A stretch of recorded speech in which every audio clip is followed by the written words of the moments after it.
Welcome back to Yahoo Finance Live. We've stressed here the updates we've gotten out of Washington, D.C. on the stimulus front have not necessarily led to much, but this week seems to be a bit different with the deadline looming over a stopgap government funding bill here approaching at the end of the week. And the latest reports out of Washington, D.C. seems to be indicating that both Republicans and Democrats are coalescing around a $900 billion stimulus deal that could include additional direct checks for many Americans there. Of course, building off the bipartisan push we saw a couple weeks ago in that $908 billion proposal, both pushed by Republicans and Democrats. And here with the latest on that is our next guest, Senator Mark Warner from Virginia, alongside Yahoo Finance's Jessica Smith with us as well. Senator Warner, appreciate you coming on here to chat with us off this. Of course, that push from Republicans and Democrats there around that $908 billion proposal was the bedrock for kind of getting both sides to come back together, saying that now is the time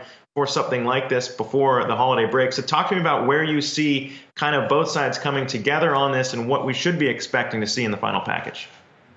Well, first of all, we got very frustrated, the bipartisan group, that we have been basically sitting for months doing nothing. People had a right to be angry, frustrated. We knew we were headed into the holiday season with people potentially losing their unemployment the day after Christmas, people getting kicked out of their apartments January 1st or 2nd, small businesses, frankly, stretched to the breaking point. So a group of us, Democrats, Republicans, House and Senate members, but particularly out of the Senate, said, to heck with it, let's do our own plan. We came up with a $908 billion plan that included all of these key areas: unemployment, broadband, small business relief, food relief for food banks, rental assistance.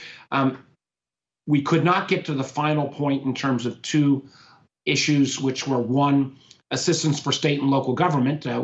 As a Democrat, I thought, laying off 1 million people at local government and state levels was not smart. My Republican colleagues wanted to make sure there was appropriate liability protections. I was sympathetic to that for businesses that did the right thing. But I think we broke the logjam. The so-called leadership and Treasury Secretary Mnuchin came in. I think they've reworked the plan a little bit to include $600 direct payments for folks who make less than $75,000 a year, $150,000 a year for a couple. So we were not opposed to the direct payments. We just thought that shouldn't take precedence over unemployment payments. But I do think there'll be some direct payments. I don't think, unfortunately, there'll be the state and local government assistance, nor will there be the liability protection, since we could not reach agreement there. But I think the balance of the bill will look like the bipartisan framework that we put forward, that we came forward actually on Monday with our full legislative text. Mm-hmm. Best news, I guess, final point is best news is we're not going to be Scrooge for Christmas. The American people who want us to get something done, I think we're going to have a product before the end of the week. We did hear from Senator Sanders, who said he would block a government funding bill if this relief package did not include direct payments. Do you think that $600, $700 range for these checks will be enough to satisfy Senator Sanders and the Progressive Caucus in the House? Well, remember, we had this strange mix of Senator Sanders and Josh Hawley, kind of an odd couple in D.C. And I don't think there's a very much progressive about the idea that if we're going to try to give checks to people who've had no economic harm, if you're taking it out of the hide of people that, frankly, are unemployed, or you're taking it away from food banks, you're taking it away from mental health assistance, lots of folks dealing with mental health challenges pandemic-wise, I don't think that's progressive at all.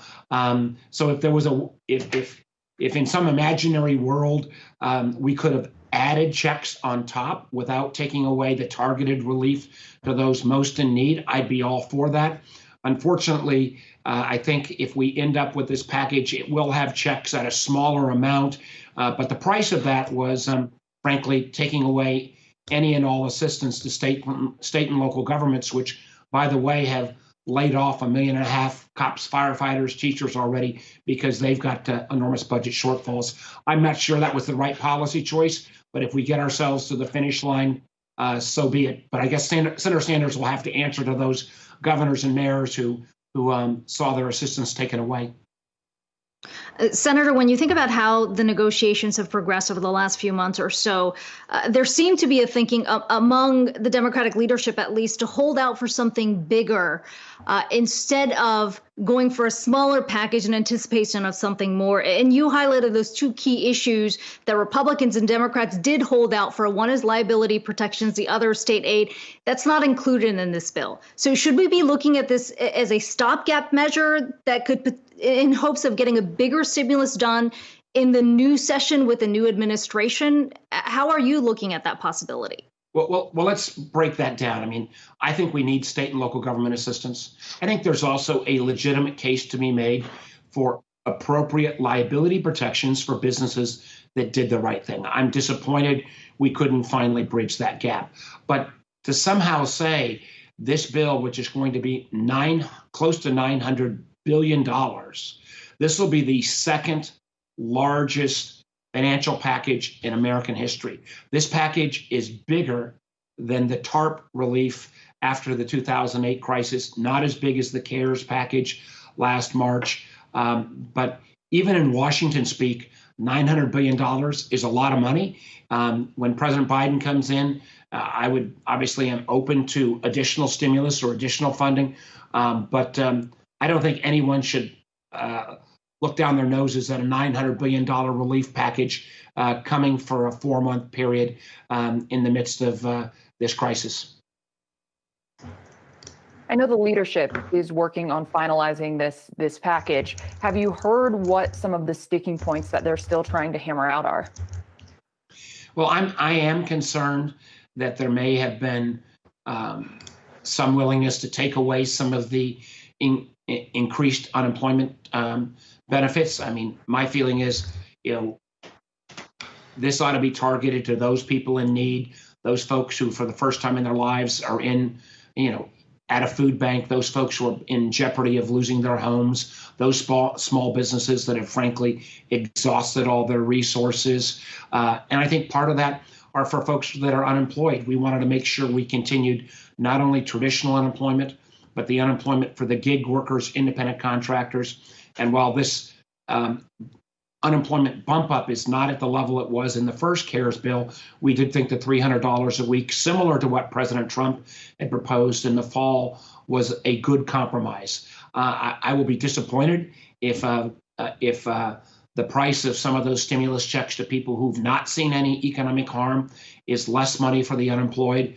But at the end of the day, if this ends up being at that $900 billion amount or range, again, we're looking at the second largest financial package in our country's entire history. So this is a solid product that really is focused on the next 4 months. While we have you, we wanted to switch gears just a bit. You are the top Democrat on the Intel Committee, and this week we did find out that several federal agencies had been hacked. There's a lot of reporting saying that Russia was behind this. Can you tell us anything more about the scope of this hack? And if this was indeed the Russians, what needs to happen going forward?